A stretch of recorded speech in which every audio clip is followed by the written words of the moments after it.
0 before the country code when placing satellite calls.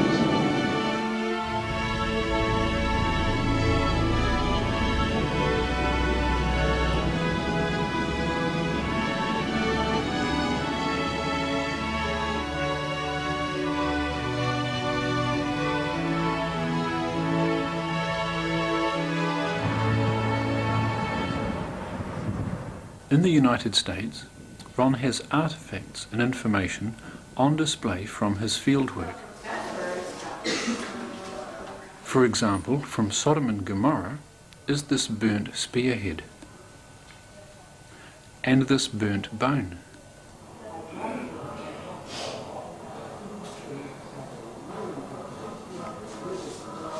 From the Red Sea crossing site is a horse's hoof, and from Jerusalem are items found at the crucifixion site. We also met up with some of Ron's close associates. Oh no. Hey! Maybe wait in the car. That's what I thought. You wanted to know over something from a few days ago. Are you videotaping this? I am now. Okay, good. Okay, what this is it's a stalactite, which is approximately 11 to 12 inches long. And this was the stalactite that was hanging down in front of the chamber, or the entrance into the chamber where Ron first entered and found the Ark of the Covenant. And he broke it off, and you can see where it's broken right here. If you can get that in the proper light, you can see where it's broken off. He broke that off so that the little Arab boy that was with him could get into the chamber. And of course, I believe later, if I remember the story correctly, he had to enlarge the hole a little bit so he could get in. But this is the stalactite from that cave. Now tell us what this is. Let me put this away. The seal stone that was in the cross hole that we believe held the cross of Christ. And they used these seal stones to plug the hole when it wasn't being used, so that in between uses it wouldn't fill up with debris and everything, because then you couldn't get anything in it. And a 12-inch square hole would be very difficult to dig the debris and everything out. It was approximately about 2.5 feet deep. I think it was 28 inches, something like that. Okay. Do you know which way up it went? Was it this way up or this way up? I believe it was like this, and the reason I say that is because you can see the seepage here. It's kind of a concretion where it was sitting like this in the moisture formed on the bottom. Okay. But that's just a speculation on my part. I believe it was That like way up. this. Okay. And it's approximately 12 inches by 13 inches. It's not quite square. It's a little bit longer this way than it is that way. And that fit securely in the hole so that the Yeah, in cross... fact, on the video, you can see it sitting in the hole. Okay. I believe in one of the video shots. So the upright being for the cross, that's about the rough dimensions it would have been. Would have been approximately, yeah, probably about 12 by 12. Okay. Ron's work in Turkey led to government recognition of the site of Noah's Ark. Ron has some significant artifacts from this site. This is deck timber that was taken from near the back of Noah's Ark. Ron found this on the radar scan, and they dug it up. It's been tested. It contains organic carbon, which is consistent with what you find with petrified wood. Now, one of the unique things about this, if we can get it in the light just right, this is actually a piece of deck board that's been laminated. There are 3 separate layers. You can see one right here. It's a larger center section, and it's a little darker in color, and then a bottom section here. 3 different layers. This area right here appears to be a silica replacement of the glue that was used to glue these boards or laminate these boards together, and some of it has seeped out the side.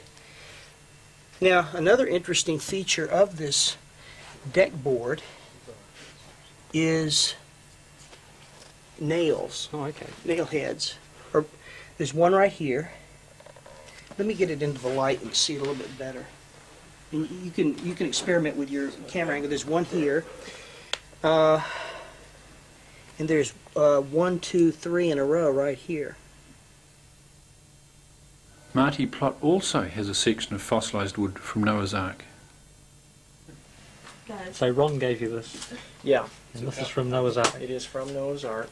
My shoes in the car. It's part of an old boat, probably the oldest on the planet.